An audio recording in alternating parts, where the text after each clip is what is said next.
CNN, BBC, Reuters और यहां तक कि अल जजीरा जैसे दुनिया भर के मीडिया चैनलों की नजरें इस समय एक ही जगह पर टिकी थीं।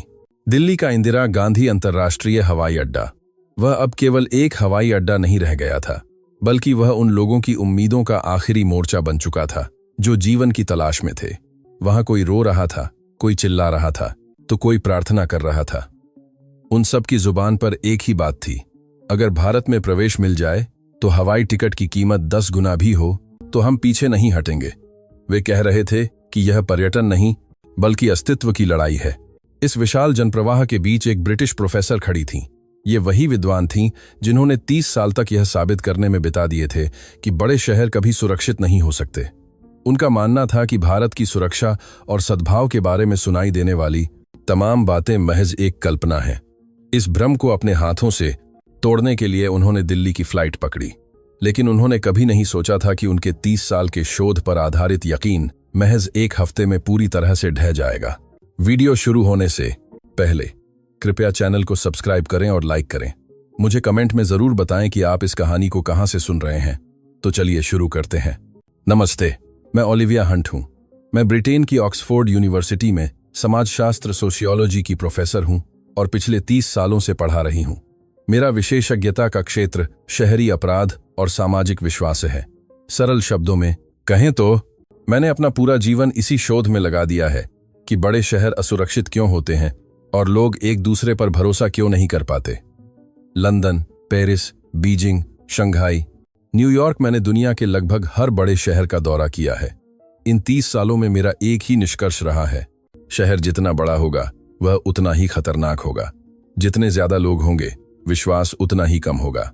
यही मेरा सिद्धांत था और मैंने इस पर 47 शोध पत्र लिखे थे। मेरा ध्यान भारत की ओर मुड़ना एक इत्तेफाक था। एक सुबह BBC न्यूज देखते समय एंकर ने उत्तेजित स्वर में कहा, दिल्ली के हवाई अड्डे पर लोगों का अभूतपूर्व हुजूम उमड़ पड़ा है। भारत जाने वाली सभी उड़ानें बुक हो चुकी हैं। स्क्रीन पर हवाई अड्डे के दृश्य थे। लोग जमीन पर बैठे थे। एक महिला बच्चे को सीने से लगाए रो रही थी। एक पुरुष प्रार्थना में घुटने टेके हुए था। मेरे विभाग की सहायक एंड्रिया ने मुझे ईमेल किया, प्रोफेसर, क्या आपने आज भारत की खबरें देखी? यह पागलपन है। मैं भी वहां जाना चाहती हूं, लेकिन टिकट नहीं मिल रहे। अगले 1 महीने तक की सभी सीटें बिक चुकी हैं।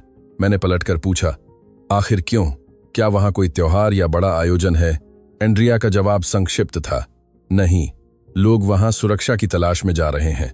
सुरक्षा? मैंने उपहास में अपना सिर हिलाया।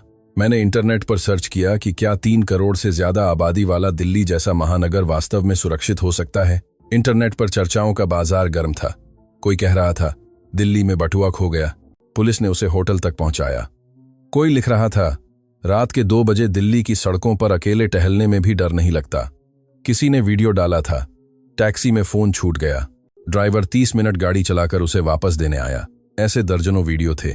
मुझे यकीन था कि यह भारत सरकार द्वारा प्रायोजित एक वायरल मार्केटिंग है। मैंने खुद जाकर इस झूठ का पर्दाफाश करने का फैसला किया। मैंने अपने शोध पत्र का शीर्षक भी पहले ही सोच लिया था, भारतीय सुरक्षा के मिथक की वास्तविकता, एक सत्यापन रिपोर्ट। समस्या टिकट की थी। लंदन से दिल्ली की सीधी उड़ानें और यहां तक कि कनेक्टिंग फ्लाइट्स भी पूरी तरह बुक थीं। आखिरकार विश्वविद्यालय से आपातकालीन शोध यात्रा का अनुरोध करके मुझे मुश्किल से एक टिकट मिला। विमान में मेरे बगल में एक 40 वर्षीय जर्मन व्यक्ति बैठा था। उसने मुझसे बात शुरू की, क्या आप भी भारत जा रहे हैं? मैंने कहा, मैं शोध के लिए जा रही हूं। उसने भारी मन से कहा, मैं अपने बेटे के लिए जा रहा हूं। उसे एक दुर्लभ बीमारी है। जर्मनी के अस्पतालों ने हाथ खड़े कर दिए हैं, लेकिन सुना है कि भारत में दुनिया के बेहतरीन विशेषज्ञ और चिकित्सा सुविधाएं हैं। वहां जाने से एक उम्मीद की किरण दिख रही है। उसकी आंखें लाल थीं। उस पल मुझे एहसास हुआ कि इस विमान के ज्यादातर यात्री पर्यटक नहीं थे, बल्कि वे लोग थे जिन्हें किसी न किसी उम्मीद ने भारत खींचा था। जब मैं आधी रात को 11 बजे दिल्ली पहुंची तो मेरे भीतर एक तनाव था। यह मेरी 30 साल की आदत थी। बड़े शहरों के हवाई अड्डे अक्सर अपराध का गढ़ होते हैं। मैंने सहज रूप से अपने बैग को अपने सीने से कसकर पकड़ लिया। लेकिन वहां का माहौल अजीब था। बहुत शांति थी। हजारों लोग आवाजाही कर रहे थे, लेकिन कोई चिल्ला नहीं रहा था। लंबी कतारें थीं, पर कोई धक्का मुक्की नहीं कर रहा था। औपचारिकताएं पूरी करने के बाद मैंने एयरपोर्ट के एक रेस्तरां में बटर चिकन और नान का ऑर्डर दिया। 5 मिनट के भीतर गर्मा गर्म खाना मेज पर था। मसालों की महक और स्वाद अद्भुत था। मैंने सोचा, क्या यह वाकई हवाई अड्डे का खाना है? लंदन के हीथ्रो में आधी रात को सिर्फ ठंडे सैंडविच मिलते हैं। खाना खत्म करने के बाद वेटर ने मुस्कुराते हुए पूछा, मैम, खाना कैसा लगा? उसकी आंखों में टिप की उम्मीद नहीं थी, बल्कि एक सच्ची आत्मीयता थी, जिसे भारत में अतिथि देवो भव कहा जाता है। मैंने दिल्ली मेट्रो ली। कोच के अंदर मुझे पहला बड़ा झटका लगा। एक युवक अपनी सीट पर सो रहा था। उसका बैग खुला था और बटुआ आधा बाहर निकला हुआ था। अगर यह लंदन की ट्यूब होती तो वह बटुआ 3 सेकंड में गायब हो जाता, लेकिन यह किसी ने उसकी तरफ मुड़कर भी नहीं देखा। वह युवक दिल्ली पहुंचने तक सोता रहा और उसका बटुआ सुरक्षित था। जब मैं स्टेशन से बाहर निकली तो आधी रात बीत चुकी थी। एक 20 साल की लड़की हेडफोन लगाए अंधेरी गली में अकेले जा रही थी। मैं रुक गई। लंदन में यह कल्पना से परे था। मैं अपनी बेटी से रोज क्या कहती हूँ, रात 9 बजे के बाद अकेले बाहर मत निकलना, टैक्सी लो तो लोकेशन शेयर करना। लेकिन वह लड़की बेखौफ गली पार कर एक दुकान में गई, पानी की बोतल खरीदी और बाहर आ गई, जैसे यह दुनिया की सबसे सामान्य बात हो। होटल जाते समय मैंने पार्क की एक बेंच पर एक मध्यम आयु वर्ग के व्यक्ति को सोते हुए देखा। उसकी जेब से फोन बाहर झांक रहा था। तभी वहां से गुजर रही एक 50 साल की महिला रुकी। उसने अपना शॉल उस व्यक्ति के ऊपर ओढ़ा दिया और उसके फोन को सावधानी से जेब के अंदर धकेल दिया। वे एक दूसरे के लिए अजनबी थे। मैं दंग रह गई। मैंने अभी अभी क्या देखा? अगली सुबह मैंने एक प्रयोग की योजना बनाई। एक विद्वान के रूप में कल रात जो देखा वह इत्तेफाक हो सकता था। मुझे ठोस डेटा चाहिए था। मैंने जानबूझकर अपना सामान छोड़कर जाने और यह देखने का फैसला किया कि क्या वह वापस मिलता है। अगर 5 में से एक बार भी सामान चोरी हो गया तो मेरा सिद्धांत सही साबित हो जाता, लेकिन अगर 5 बार वह मिल गया तो यह सांख्यिकीय रूप से एक चमत्कार होता। पहला प्रयोग, दिल्ली मेट्रो। मैं अपना 500 पाउंड का बर्बरी टोट बैग लेकर कोच में चढ़ी।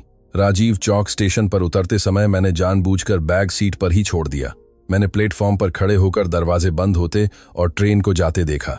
मैंने माथा फैला, मैंने पर्दी सदल, सोचा बस खत्म, अब यह वापस नहीं मिलेगा। लेकिन 20 मिनट बाद मेरे फोन पर कॉल आया। मेट्रो के लॉस्ट एंड फाउंड विभाग से था। मैम, क्या आपका बैग गुम हुआ है? एक यात्री को यह मिला और उन्होंने हमें सौंप दिया, कृपया आकर ले जाएं। जब मैंने बैग चेक किया तो वह वैसा ही था। जिप बंद थी और अंदर रखे एक 100 पाउंड नकद भी सुरक्षित थे। दूसरा प्रयोग, कनॉट प्लेस का एक कैफे। मैंने अपना 2000 पाउंड का मैकबुक प्रो मेज पर रखा और वॉशरूम चली गई। बीजिंग में ऐसा करने पर 2 मिनट में लैपटॉप गायब हो जाता। 10 मिनट बाद जब मैं लौटी तो लैपटॉप वहीं था। बगल वाली मेज पर बैठी एक आंटी ने मुझसे नजरें मिलाईं और धीरे से मुस्कुराईं। उन्होंने कुछ कहा नहीं, लेकिन उनकी नजरों में एक आश्वासन था। मैंने इसका ख्याल रखा है। तीसरा प्रयोग, एक ऑटो रिक्शा। दक्षिणी दिल्ली में उतरते समय मैंने जानबूझकर अपना बटुआ सीट के कोने में फंसा दिया। उसमें 10 शून्य नकद और 3 क्रेडिट कार्ड थे। मैंने ऑटो को जाते हुए देखा। 30 मिनट बाद होटल के रिसेप्शन से फोन आया, मैम, एक ऑटो ड्राइवर नीचे खड़ा है और आपका बटुआ वापस करना चाहता है। मैं नीचे गई। 60 साल का वह ड्राइवर वहीं था। उसने कहा, मैम, आप इसे गाड़ी में भूल गई थी। उसकी उंगली में एक सोने की अंगूठी थी, शायद उसकी शादी की। वह ड्राइवर मुझे ढूंढते हुए 30 मिनट गाड़ी चलाकर वापस आया था। मैंने उसे इनाम देना चाहा, लेकिन उसने हाथ जोड़कर मना कर दिया और अपनी टूटी फूटी अंग्रेजी में कहा, नो मैम, यह तो मेरा फर्ज है। फर्ज। चौथा प्रयोग, एक किराने की दुकान। मैंने अपना आईफोन काउंटर पर रखा और बाहर निकल गई। मेरे हाथ कांप रहे थे। 10 सेकंड भी नहीं हुए थे कि पीछे से आवाज आई, मैम, मैम। दुकान का लड़का दौड़ता हुआ बाहर आया, हांफते हुए बोला, आप इसे भूल गई थीं। जल्दबाजी में उसकी वर्दी भी थोड़ी अस्त व्यस्त हो गई थी। 5वां प्रयोग, लोधी गार्डन। मैंने अपना कैमरा बैग बेंच पर छोड़ दिया और 3 घंटे के लिए चली गई। वह 3000 पाउंड का उपकरण था। 3 घंटे बाद जब मैं लौटी तो बैग वहीं था, लेकिन एक बदलाव के साथ उस पर एक प्लास्टिक की चादर ढकी हुई थी। शायद किसी को लगा होगा कि दोपहर की बारिश हो सकती है, इसलिए उसने उसे ढक दिया। किसी ने उसे चुराया नहीं, बल्कि उसकी रक्षा की। 5 में से 5, यह सांख्यिकीय रूप से असंभव था। मैंने पुलिस के आंकड़े चेक किए। भारत में खोई हुई वस्तुओं की रिपोर्टिंग दर बहुत ऊंची थी और उनमें से 70% से अधिक वस्तुएं उनके मालिकों को वापस मिल जाती थीं। दुनिया में ऐसा कोई दूसरा देश नहीं है। इस प्रयोग के बाद मैंने गहराई से सोचना शुरू किया कि यह विश्वास आता कहां से है। मैंने मेट्रो का अवलोकन करने का फैसला किया। सुबह 8 बजे की भीड़ में मेट्रो खचाखच भरी थी, लेकिन मैंने एक अजीब नजारा देखा। दरवाजे के पास की कुछ सीटें खाली थीं, जबकि लोग खड़े थे। मैंने पास जाकर देखा, वहां आरक्षित लिखा था।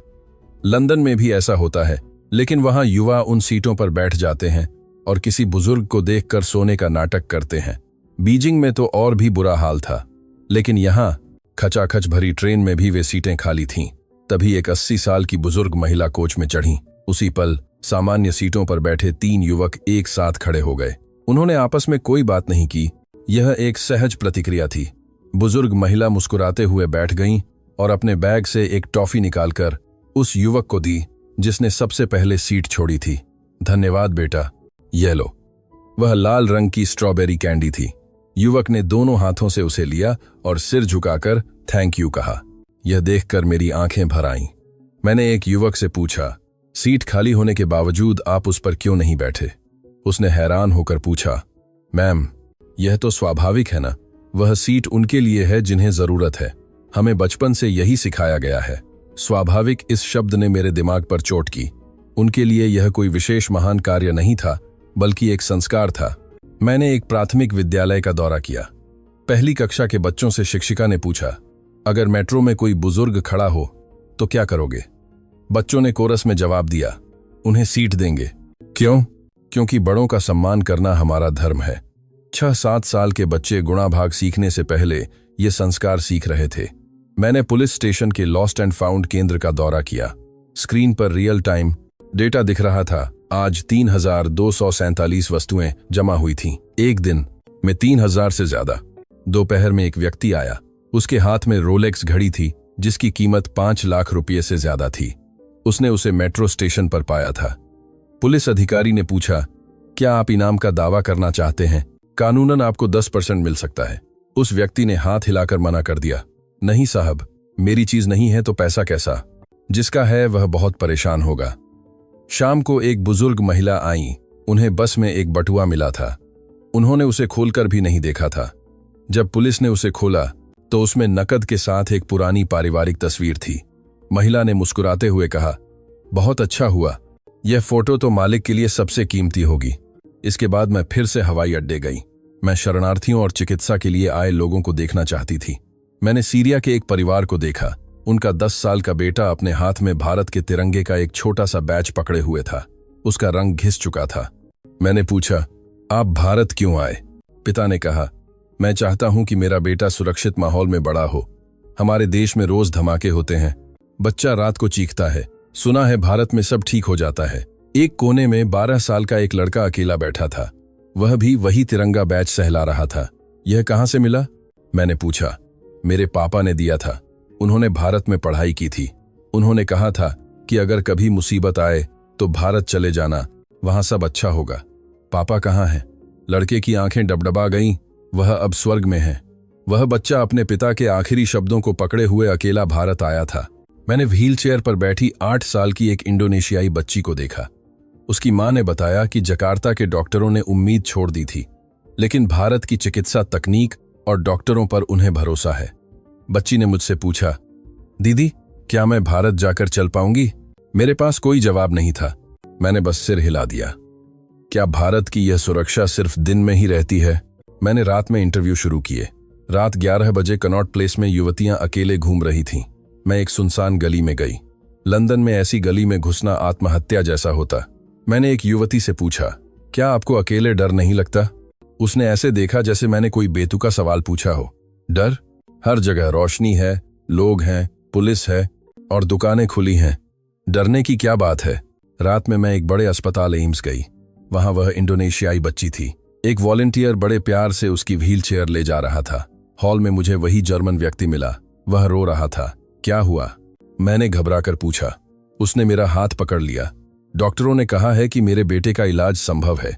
जर्मनी में मना कर दिया गया था, लेकिन यहाँ के डॉक्टरों ने उम्मीद दी है। भारत आना मेरी जिंदगी का सबसे सही फैसला था। होटल वापस जाते समय मैंने भी अकेले चलने का फैसला किया। रात के 2 बज रहे थे। मेरी 52 साल की जिंदगी में क्या मैं कभी रात 2 बजे अकेले सड़क पर चली थी?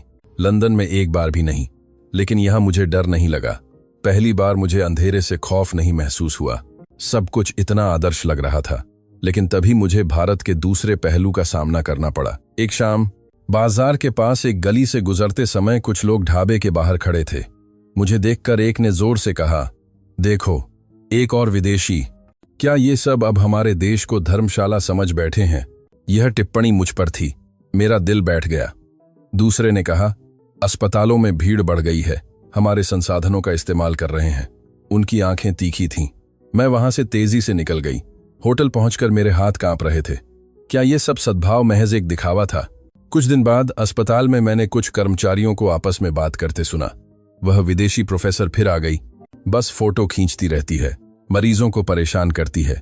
मेरा चेहरा शर्म से लाल हो गया। उस रात मैंने एंड्रिया से वीडियो कॉल किया। उसने मेरा चेहरा देखकर पूछा, क्या हुआ प्रोफेसर? मैंने सब बताया।